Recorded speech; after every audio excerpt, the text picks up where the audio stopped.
Rory McIlroy is supposed to be inevitable. On paper, he is not just the defending champion at Augusta in 2026, he is the completed story. The man who spent over a decade chasing the one title that kept slipping through his fingers and finally caught it. The career Grand Slam is no longer a dream, it is a fact. And when a player like Rory removes the last missing piece, something shifts. He is no longer hunting greatness. He is standing on top of it. He arrived at Augusta this year different. Not louder, not sharper, just lighter. For years, this course followed him like a shadow. Every return came with the same questions, the same memories, the same weight. The collapse in 2011, the Sundays that unraveled, the pressure that built with every near miss. Augusta wasn't just a tournament for Rory McIlroy, it was a test he couldn't escape. Until now, because in 2026, for the first time in his career, that weight is gone. Reports describe him as unburdened, but that word doesn't fully capture what's happening. This isn't relief, it's freedom. The swing looks effortless. The decisions come faster. There is no hesitation, no second guessing, no fear of what might go wrong. He is not trying to prove anything anymore. And that version of Rory McIlroy is the one the rest of the field fears the most. Because when pressure disappears, instinct takes over. And instinct is where greatness lives. This is the paradox of Augusta. The course that once exposed every weakness is now facing a player with nothing left to lose. Rory without pressure is more dangerous than Rory chasing it. He doesn't need this win. He doesn't need validation. And that is exactly what makes him feel untouchable. Because when a player of his caliber starts playing freely, the game begins to look unfair. But Augusta has never cared about momentum. It doesn't reward comfort, it punishes it. For 15 years, Rory McIlroy was the chaser. Every April, he walked into Augusta with the same mission: finish the story, complete the Grand Slam, silence the doubt. He was the one hunting history, the one trying to catch something that always seemed just out of reach. That chase defined him. It gave him purpose. It sharpened his focus. It turned pressure into fuel. But in 2026, that dynamic has flipped completely, because now Rory McIlroy is no longer chasing the Masters is chasing him. This is the part no one talks about. Winning doesn't remove pressure. It transforms it. When you're chasing, failure is expected. There's freedom in that. You can take risks. You can recover. You can come back next year and try again. But when you've already won, when you've already proven everything, the equation changes. Now, every round is about preservation. Every mistake feels heavier. Every leaderboard shift feels more personal. Because you're no longer building something, you're trying not to lose it. And in 2026, the stakes are even higher.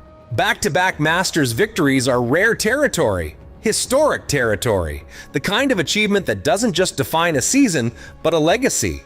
Rory isn't just playing to win anymore. He's playing to cement something permanent, to prove that last year wasn't the end of the story, but the beginning of something greater. And that kind of expectation doesn't disappear. It evolves, quietly, relentlessly, because freedom at this level is never absolute. It comes with a hidden cost. The weight is gone, but the spotlight is brighter. The pressure feels lighter, but the consequences are bigger. Rory McIlroy may look relaxed, but every player in the field is now measuring themselves against him. He has become the standard, the target, the one everyone believes they have to beat to win this tournament. And being the target is a very different game. So the question isn't whether Rory can win again.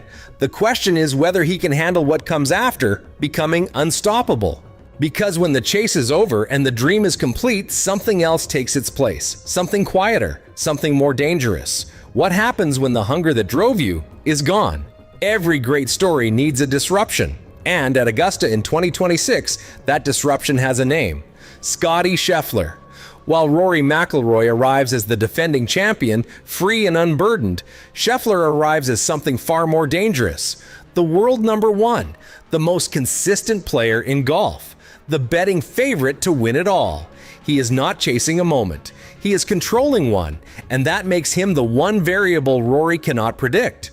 Because Scheffler doesn't play golf the way Rory does. Rory is momentum, emotion, explosion. When he gets hot, the course feels too small to contain him. But Scheffler is the opposite. He doesn't surge, he suffocates. Fairways, greens, putts, over and over again. There are no swings, no chaos, just pressure that builds quietly until it becomes impossible to escape. He doesn't need brilliance to win. He just needs you to make a mistake. And eventually, everyone does. That's what makes this so uncomfortable for Rory. Freedom thrives in chaos, but Scheffler removes chaos from the equation entirely. He turns Augusta into a math problem. One shot at a time, one decision at a time. No emotion, no panic, just execution. And while Rory is playing with nothing to prove, Scheffler is playing with something sharper. Focus. The kind that doesn't drift, the kind that doesn't forgive. And then there's the human layer that makes him even more dangerous. Just days before arriving at Augusta, Scheffler became a father again. In a sport where mental clarity is everything, that kind of life shift can either distract you or center you completely.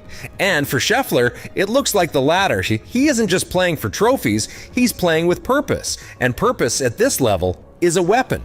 Because you don't beat Scottie Scheffler with brilliance. You beat him by being perfect. This isn't just another Masters. It's the story, the one everything else revolves around. Rory McIlroy, the man who finally conquered Augusta, now returns to defend it. Scottie Scheffler, the world number one, arrives to take it back. Every headline, every prediction, every conversation points to the same collision. Not just who will win, but who controls the moment. Because when two forces like this meet at Augusta, it stops being a tournament and starts becoming something else entirely. Rory is chasing something different now. Not validation, not redemption. Legacy. Back-to-back Masters victories would place him in a different category of greatness, one reserved for players who didn't just win Augusta, but owned it. This is about proving that last year wasn't a breakthrough, it was a beginning. But chasing legacy is a different kind of pressure. It's quieter, heavier, because it asks one question: can you do it again when everyone expects you to? Scheffler's pursuit is simpler and somehow more dangerous. Control.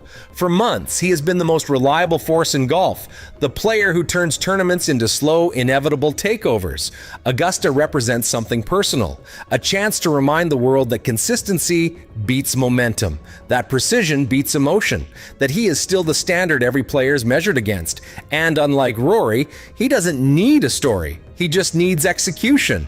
And then there's Augusta itself, because this course doesn't belong to either of them. It never has. It rewards patience. It punishes ego. It waits for the moment when confidence turns into assumption, and then it strikes. Rory thrives when he's chasing. Scheffler thrives when things are steady. But Augusta doesn't promise either. It creates uncertainty. And uncertainty changes everything, because this isn't just player versus player, it's identity versus identity. And at Augusta, one mistake doesn't cost you a shot, it costs you everything. Rory McIlroy doesn't need this win. That's what makes it so dangerous. He is already a legend. The Grand Slam is complete. The story is written. Everything he does at Augusta now exists beyond validation. It's no longer about proving he belongs, it's about defining how far he can go. Back-to-back Masters victories wouldn't just add to his legacy, it would elevate it into something permanent, something untouchable. But that's the illusion of this moment, because at Augusta, nothing is ever secure, because across the fairway stands a player who doesn't need a miracle to take it all away. Scottie Scheffler doesn't rely on magic, he doesn't chase moments, he waits for them. One missed fairway, one misread putt, one swing that drifts just slightly offline, that's all it takes. And when it happens, he doesn't hesitate. He closes, quietly, efficiently, completely, because while Rory is playing for legacy, Scheffler is playing for opportunity. And opportunity in golf is brutally unforgiving. That's the truth this sport hides better than any other. Golf is not won with dominance. It's lost in a moment. You can control a round for 71 holes and lose everything on the 72nd. You can build momentum for 4 days and watch it disappear with a single decision. Augusta amplifies that reality. The margins are thinner, the consequences are sharper, and the pressure doesn't explode. It lingers, waiting for the exact second you let your guard down.